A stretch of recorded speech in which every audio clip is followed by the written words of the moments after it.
Thomas was the son of a railway employee whose job required frequent relocations to different cities. As a result, Thomas spent much of his early life moving from place to place before his family eventually settled in Mumbai. It was in Mumbai that Thomas completed most of his education. From a young age, Thomas had dreams of joining the Merchant Navy. However, by the time he was ready to apply, he had crossed the age limit and could not fulfill the criteria. His aspirations took a new direction after he was inspired by watching the movie The Towering Inferno. This inspiration led him to enroll in an architecture course at L.S. Raheja School of Architecture. Thomas graduated in 1982 and obtained his license in 1983. One of my friends who had already joined as a trainee in marine engineering, he took me to see a movie, and the movie was called The Towering Inferno. So the story is about an architect. He makes a skyscraper and the mayor, everybody in town is there to inaugurate. After the inauguration is just getting over, the building catches fire. And then the architect is summoned because it's a brand new building, drawings and locations are not known to anybody. So the architect comes, he comes in a helicopter. That was my initial push towards architecture. Thomas' first job was with Dara P. Mistry and Partners, a very strict firm known for its rigorous standards and attention to detail. He worked there for 3 years, honing his skills and becoming very particular about his work.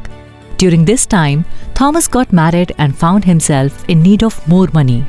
This necessity led him to take a job with Godrej as a company architect. Working at Godrej was a pivotal experience for Thomas, as it provided him with opportunities to work across a variety of projects over the next 5 years.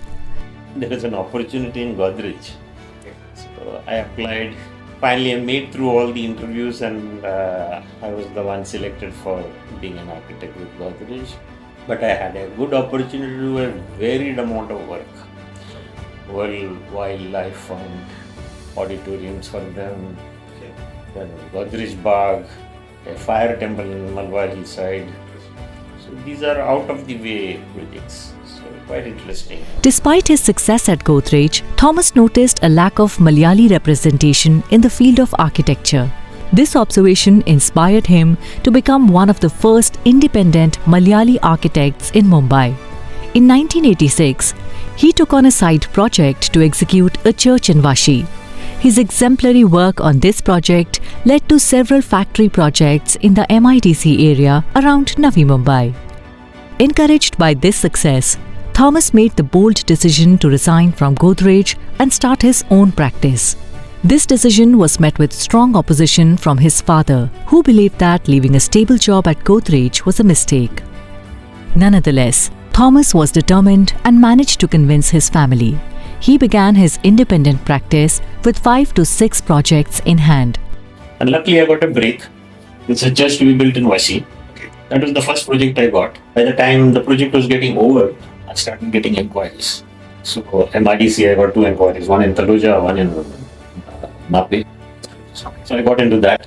Godrej gave me the experience of doing all kinds of work. Then I thought I would leave my Godrej job. However, 6 months into his new venture, Thomas found that new inquiries had dried up, leading to anxiety about the future. He began looking for another job and secured a position with Premier Automobiles, which required extensive travel across the country. He worked there for 3 years, during which he also took on a few parallel projects. In 1989, Thomas felt the entrepreneurial calling once again and decided to quit his job to pursue individual projects. This was his second attempt at starting his own practice, and very few have the courage to make a comeback after a first failed attempt. By 1990, he had started his architectural practice in earnest. He hired 2 employees, marketed himself vigorously. During this time, getting clients was a problem. So literally I self-marketed myself. I get a lead that somebody has got a plot in this area, they want to do something. With the information, I'll go to their office, give my card. Sometimes they never used to call you inside. I used to park myself in the reception till that guy gets kind of guilty feeling. अरे यार ये सुबह से बैठा है इसको बुला ले अंदर.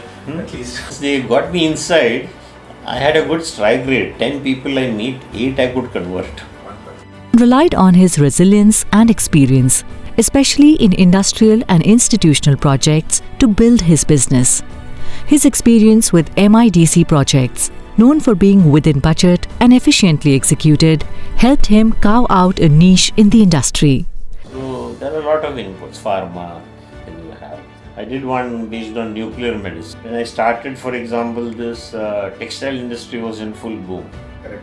Dyeing, printing, all methodologies of textile production. We have established factories for that. Okay. Then today the ongoing most important thing in industry is the data center. We've done quite a few now. Feel happy about doing that also. By 2014, Thomas had expanded his operations, investing in multiple offices and delving into housing development. He continually sought to learn and grow, successfully completing multiple projects. Satisfied with his achievements, he believed he had found his calling. An exciting opportunity arose when Thomas was offered a partnership in Bahrain, leading to the establishment of their own organization there. His son later joined the business, taking on project responsibilities and continuing the family legacy. In addition to his professional achievements, Thomas became involved in teaching as a visiting faculty member and served as a trustee for several schools. His career is a testament to his dedication, resilience, and continuous pursuit of excellence in the field of architecture. Today when I look back, at least 200 plus people have passed through my office as employees. They have got the best experience, they have been placed in better positions. So I feel happy I was able to employ people, their families survive on what they take as a salary. So I think this is something you do for society, not for your own self. So you feel happy. Their current focus is to build a portfolio in redevelopment projects, where they are gaining significant traction. From being employed to turning professional and then making it a successful practice has been the hallmark of Thomas' journey, especially given his non-business background and conservative upbringing.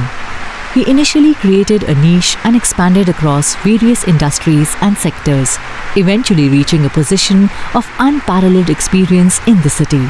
Over his 34-year career, Thomas completed more than 1,000 projects,